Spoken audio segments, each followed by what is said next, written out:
Physics Class 12. Today we begin Chapter 7, Alternating Current. What do we mean by alternating current? It is a current which changes its direction with time, and the voltage which provides this current we call it as a alternating voltage.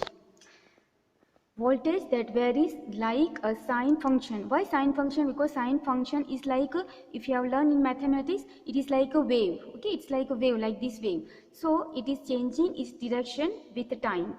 With time, such a voltage is called alternating voltage, and the current driven by it is called AC alternating current. We prefer to use AC voltage and AC current comparatively DC. Why? Because AC voltage can be easily and effectively converted from one voltage to another by means of transformers. Also, electrical energy can be transmitted economically over long distances. In this chapter, we are going to see AC voltage applied to resistors, to inductor, and to capacitor, and then to all three. Then we'll study transformer, we'll study resonance, we'll study that LC resonance. Okay, so first part we'll study today, that is AC voltage applied to a resistor. This is the circuit, this is the sign, like this wave sign is given, that means this is AC voltage. Okay, the voltage is AC, then we write this symbol. Okay, it is written in a circuit in this way. There is a resistor connected to this circuit. Okay, suppose I take plus minus, then it changes its direction. So if it is plus minus, it will become in the next half cycle, it will be next cycle, it will become minus and plus. Okay, so this is the AC voltage applied to the resistor. Consider a resistor connected to a source E of AC voltage, and it is, as already we say, it is a sine function, so we give this AC voltage is given by V is equal to Vm sine omega t. It is a function of sine, and Vm will call amplitude of the voltage, that is maximum value of the voltage, and omega is the frequency and t is the time, because it is varying with time. Okay, and omega t can be also said as a theta. This is also potential difference across its terminals. Okay, so we can call this as a potential difference across the terminals, where Vm is amplitude of oscillating potential difference, and omega is equal to angular frequency. It is also given by 2 pi by t, or if in the frequency you can say 2 pi into omega, 2 pi into mu, or 2 pi into f. Now in this loop I will apply Kirchhoff's loop rule. Okay, that is sigma E equal to 0. Okay, so we know that we have done in chapter 3 that suppose I want to apply here Kirchhoff's rule, then suppose we are moving in this direction. Okay, so remember that if we are moving in the same direction, okay, if we are moving in the same direction, then you take negative. If we are moving in the opposite direction of the current, okay, then you take positive. So let us apply here. See, now I am moving in this direction. Okay, current is positive I am taking, so current is also in this direction. So current is moving like this, I am also moving like this. So our motion and current motion is same. So when I pass from the resistor, I will take negative sign. So I'll take I into R as negative. Then we are moving in this direction, we are moving from minus to plus. So this voltage will take as a positive. See, I have applied here E minus IR. E is for the here, and IR is in this circuit, equal to 0. E I am transferring here, so minus E, both negative, so you just cancel and write IR is equal to E. Okay, then E value is the source voltage. Okay, that is Vm sin omega t. So from 1 you write E is equal to Vm sin omega t. Transfer R here, so what you get is I is equal to Vm by R sin omega t. Now R is a constant. Okay, this is the resistor and which is a constant. So what we can say that Vm by R can be as written as Im. So I is equal to Im sin omega t. This is taken as Im. So I is equal to Im sin omega t. Call it equation number 2.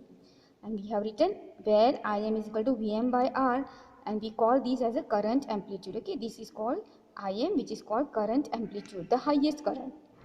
And this is similar to Ohm's law, similar to DC voltage. Okay, so if you are applying DC voltage to the circuit, Ohm's law we have studied, I is equal to V by R. So same value we get for AC. So I have written this is the Ohm's law for resistor, works equally well for AC and DC voltage. Now looking at equation 2 and equation 1, okay, these two equation we can see that this is called phase, okay, this is the phase. So we can see this is also omega t, this is also omega t. So there is no phase difference, or phase difference is 0, or we can say they are in phase with each other. Okay, why? Because see, omega t and this omega t, we call it as a phase. Okay, that is called phase, and they are same.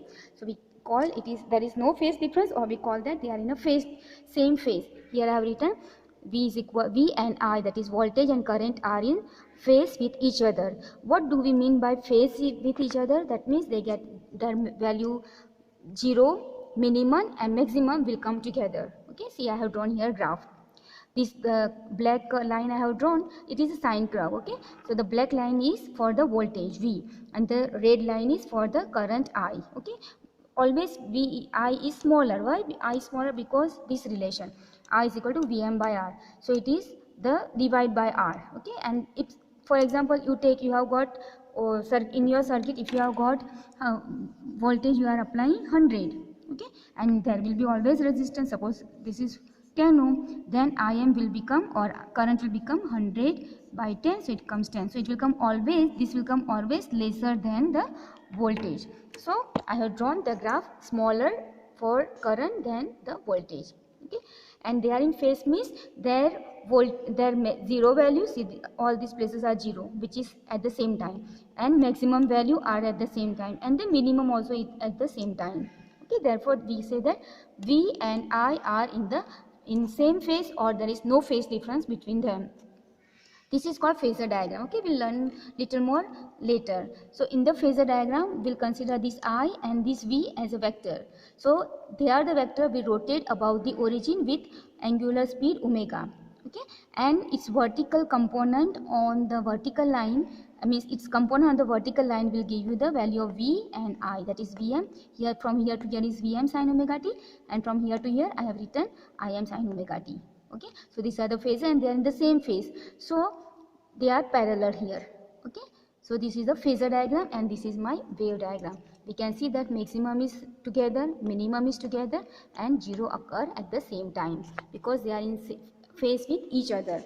Now see, when you draw this current I, okay, alternative current, that means this is positive part, this is negative part. So if I complete, this is one complete cycle, if we consider, the current is 0. Okay, if current is 0, that means if current is 0, we know that power also will be 0, but it does not happen so. Okay, current is 0, but power will not become 0. Why? Because we have to remember the Joule's heating effect. Okay, Joule's heating effect is, we know that power is proportional to I square. Okay, I square means even if I is positive or I is negative, but I square is always positive. So P is proportional to I square, and R is a constant here, so P is equal to I square R. This is number 3, R is a constant. Okay, so now the current in a complete cycle is 0, but power is not 0, and we always have the power in our house. Okay, so we know that power is never 0. So we will find the average power. First we will find the instantaneous power for the AC voltage. Okay, for the AC voltage we will find instantaneous power. So the instantaneous power is given by P is equal to I square R. I value is Im sin omega t whole square. This value I am just putting from number 2. Im sin omega t. Okay, then give the square, so Im square sin square omega t R. This is my instantaneous power. Now let us calculate the average power over a one cycle. We have seen that current is 0, but power will not be 0. Okay, so we'll calculate for the one cycle the power. So this bar, P bar means average. This bracket is also average, so I square R. Okay, I'm taking the same value. And same value I'm putting here. Im square sin square omega t R. Now Im is a maximum. Okay, Im is the amplitude, that is a maximum. So this is constant. Bring out, we will not find average for that. R also is a constant, we will not find.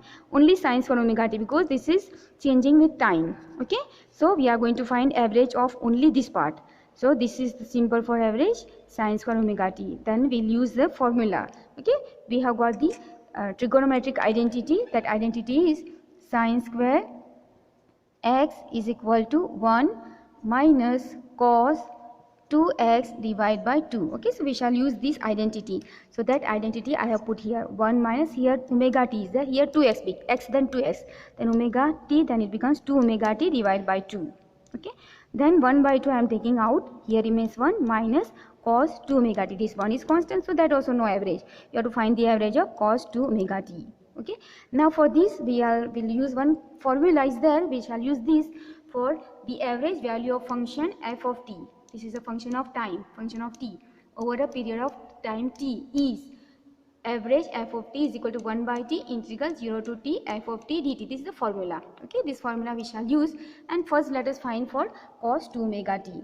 So here instead of ft my function is cos 2 omega t, 1 by t as it is, integral 0 to t f of t this function, so cos 2 omega t dt. Now integral of cos 2 omega t is sin 2 omega t, and you have to divide by the coefficient of t because we are doing with respect to t. So coefficient of t here is 2 omega, so divide by 2 omega. Okay, actually I am using the formula of integral of cos x dx. Okay, and it is given as sin x plus c. Okay, but here it is a definite integral, that means there will be no c. Okay, there will be no this is constant of integration will not come here because this is definite integral with a limit. When it is a limit, it is called definite integral. First we'll put the upper limit, then we'll put the lower limit instead of t, because t is the variable we are doing with respect to t. Okay, so and it's a function of t, so we'll put the value of t as capital T first and then value of t as 0. Okay, minus 0, place lower limit after minus. Okay, and 2 omega is a constant, so take out, I am kept here, so 1 by 2 omega t, and instead of t I'll put first capital T. So sin 2 omega t minus sin 2 omega and 0. Then this is 2 omega into 0 is 0, so sin 0 comes here. Omega's value is 2 pi by t. Okay, somewhere I have written here. Okay, 2 pi by t. Omega is equal to 2 pi by t. So that value I place here. Omega is 2 pi by t. T equals, so you get 2 into 2, 4 pi. Now sin 4 pi is 0. Any multiple of sin is 0. Okay, so sin 4 pi is 0. 0 minus 0. So 0 into anything is 0. So total average you are getting as 0. So you got average value of cos 2 omega t as 0. Okay, we place here. So this value I place 0. So 1 minus 0, that means it remains 1. So what value you get is equal to I square r by 2. And this is my average power. Now this is the power which is average power. Okay, now to express AC power in the same form as DC power, we want both to be similar. Okay, both to be same, AC and DC power. Then what we have to do, we define a special value of current, and we use it and we call it as a root mean square RMS or effective current. Okay, and its value is IRMS, that means square, mean and root. Okay, so square and mean we already found, that is this value, this is mean. Okay, and the square is that I am square 2. Okay, so I am square 2 and the root you take, so square, then mean and the root. So this is the square, this Im by 2 is root value of p. Okay, mean value of p. So you can say Im square by 2 square root, take a square root, so you will get 1 by root 2 Im. This 1 by root 2 value is 0.70 Im. And similarly we can write voltage value for RMS voltage is P is equal to Vm divided by root 2, and 1 by root is 0.707 Vm. We'll do little more in the next class. Now let us find how much time it takes. Okay, what is the time to reach this RMS value? Okay, so I is equal to Im sin omega t. This is the current. Okay, let us put instead of I the RMS value, that is Im by root 2 is equal to Im sin 2 pi by t, because I am putting omega value 2 pi by capital T. I cut, you get 1 by root 2 is equal to sin 2 pi by t into t. Okay, you know 1 by root 2 value for sin is sin pi by 4. Okay, so put sin pi by 4 is equal to sin 2 pi by t into t.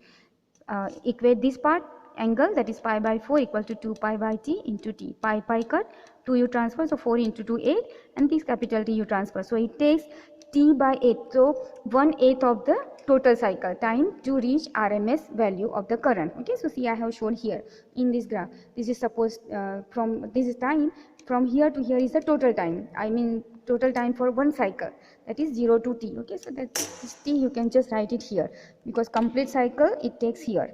Okay, this is t by 2 time. Okay, here middle of this it will come 3t by 4, and this is complete. Okay, so this time when it is reaching the maximum it is t by 4. Okay, so before reaching t by 4, that is half of this value, half of this time it will get the IRMS value. okay, because T by 4, half of it is T by 8. So half is here, half is here. It should be half. It's not looking half, it should be half. Okay, let us draw properly from here maybe. Okay, it will come here. So up to here. So this value is IRMS value. Okay, so we'll keep this much. So this is the thing which we have learned is AC voltage applied to a resistor. Thank you very much.